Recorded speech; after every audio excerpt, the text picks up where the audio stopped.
এক চিলতে সবুজ ব্যালকনি, খোলা আকাশ, তার সঙ্গে থাকছে ঝিরিঝিরি বাতাসে, যেখানে আলো বাতাস এসে অনবরত খেলা করছে আর পাখির কলকলারিতে চারদিকে সুন্দর পরিবেশ সৃষ্টি হচ্ছে। এরকম একটা পরিবেশ থাকলে কিন্তু মন আপনার এমনিতেই ভালো হয়ে যাবে। আসসালামু আলাইকুম, রেচনা লাইভ ব্লগে আপনাদের সবাইকে স্বাগত। দূরে এবং কাছে যে যেখান থেকে আমার ভিডিওটি দেখছেন, আশা করি সবাই ভালো আছেন। আলহামদুলিল্লাহ, আমরাও ভালো আছি।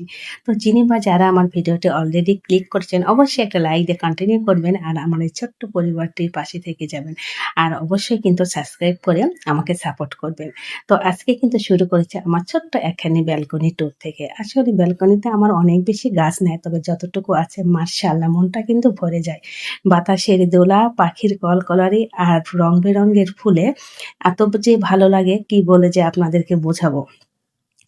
আসলে ভালো লাগার জন্য না ছোট, ছোট জিনিসগুলো দিয়েও কিন্তু আপনাকে অনেক বেশি ভালো লাগতে পারে। আর এই যান্ত্রিকতার শহরে যদি একটুখানি বেলকনিতে সবুজের ছোঁয়া থাকে, তাহলে দেখবেন অন্যরকম একটা ভালো লাগছে।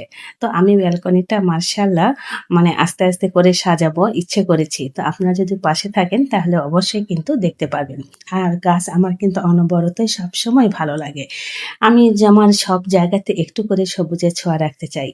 আর এতে করে কেমন মনের একটা ভালো লাগা কাজ করে, চোখের প্রশান্তি আর একটা আত্মতৃপ্তি আসে। এই যে কি সুন্দর বাতাস, আর এখানে দাঁড়িয়ে যতই মন খারাপ থাকুক না কেন, যে অনেকটা সময় কিন্তু কাটিয়ে নেওয়া যায়। নিজের সঙ্গে নিজের বোঝাপড়াটাও কিন্তু অনেক ভালো হয়। সারাদিন রান্নাঘর আর কর্মব্যস্ততার পরে যদি এখানে এসে ১ কাপ চা নিয়ে বসি, তাহলে কিন্তু আর কোনো কিছুই মানে বাকি থাকে না। কি যে ভালো লাগে। আর আজকে ব্লগটি শুরু করেছি কিন্তু সকালের নাস্তার পর থেকে। সে কারণে এই যে মিষ্টি রোদ, মিষ্টি রোদে গাছগুলো মনে হচ্ছে আরো বেশি ঝলমল করছে। আর আমার প্রিয়, প্রিয় আপুরা আমার এই গাছগুলো দেখতে কিন্তু ভীষণ পছন্দ করে। তারা কিন্তু খুব সুন্দর, সুন্দর কমেন্টস করে আমার গাছগুলোর অনেক বেশি প্রশংসা করে। তখন যে আমার কি ভালো লাগে, আমার আর কিছু না থাক, আমার যে সুন্দর সবুজ কিছু গাছ আছে এটাই বা কম কিসে। আর সব জায়গাতে বললাম না একটুখানি সবুজের ছোঁয়া রাখি, সবসময় যেন একটা ভালো লাগা কাজ করে। আমি মনে করি একটা ঘর, একটা সংসার নিজের হয়ে কথা বলবে। নিজের সঙ্গে নিজের অনেকটা কথা বলার সময় কিন্তু একটা সংসার, যেখানে থাকতে হয় অনেক ভালো লাগা, ভালোবাসা আর মায়া। তবে এগুলো কিন্তু এমনিতেই হয় না। একটা প্রচণ্ড ভালো লাগা, বিশ্বাস থেকেই কিন্তু এই মায়াটা সংসারের প্রতি জন্ম নেয়। আর সেই জায়গাটা যদি হয় আপনার একান্ত মনের মতো, তাহলে দেখবেন কি যে ভালো লাগছে। হাজারো কষ্টের পরে কিন্তু যে শান্তির জায়গাটা, কুটরে ঘর, সেই ঘরেও কিন্তু দেখবেন আকাশের চাঁদ এসে ঝলমল করছে। আসলে আমরা নিজের মতো করে সাজিয়ে নিতে পারলেই কিন্তু মার্শাল্লাহ অনেক বেশি আমরা সুখী। তো চলে এলাম কিন্তু আরেকটা ব্যালকনিতে। এই ব্যালকনিতে মার্শাল্লাহ আমার টাইম ফুলগুলো একাই রাজত্ব করছে। ফুলগুলো এত সুন্দর ফোটে, সকালে হলেই মনে হয় গাছ ভর্তি ফুল এসে একদম আমাকে ডাকছে।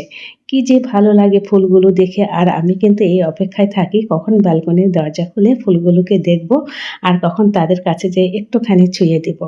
আর এইদিকে এই যে দেখছেন আমার ছোট্ট ছাদে মাশাআল্লাহ রং বেরঙের টাইম ফুলে একদম ভরে উঠেছে। লাল, গোলাপি, সাদা সব ফুলে এত সুন্দর হয়, সবাই কিন্তু ভীষণ পছন্দ করে। আর আমার বাচ্চারাও কিন্তু সকালবেলা উঠে আগে এসে ব্যালকনির ছাদগুলো দেখে। ওরাও কিন্তু খুব বেশি পছন্দ করে আমার মতো এই ফুলগুলোকে। আর যখনই দেখবে একটু বেশি ফুটেছে, তখনই কিন্তু ওরা বলবে, মামুনি এসে দেখো কত সুন্দর ফুলে ফুলে ছাদ আর ব্যালকনিটা ভরে গিয়েছে। আসলে ভালো থাকার জন্য কিন্তু নিজের মনের মতো করে চারপাশটা একটু করে সাজিয়ে নেওয়া উচিত। এতে করে কিন্তু অনেক কিছুর প্রয়োজন পড়ে না। আপনি আপনার স্বাদ এবং সামর্থ্যের মধ্যে নিজের মতো করে কিন্তু ভালো লাগার একটুখানি জায়গা করে নিতে পারেন এই আপন সংসারে। এতে করে দেখবেন আপনি কিন্তু অনেক বেশি ভালো আছেন। নিজের ভালো থাকাটা নিজেকেই বেছে নিতে হবে। কেউ এসে কিন্তু আপনাকে কোনো একটা জায়গা করে দিবে না।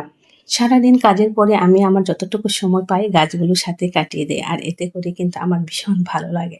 তো সবাই ভালো থাকবেন আর আমার ছোট্ট ভিডিওটি স্কিপ না করে অবশ্যই কিন্তু আপনারা পুরোটা দেখবেন। এটা আপনাদের কাছে আমার একটা বিশেষ অনুরোধ।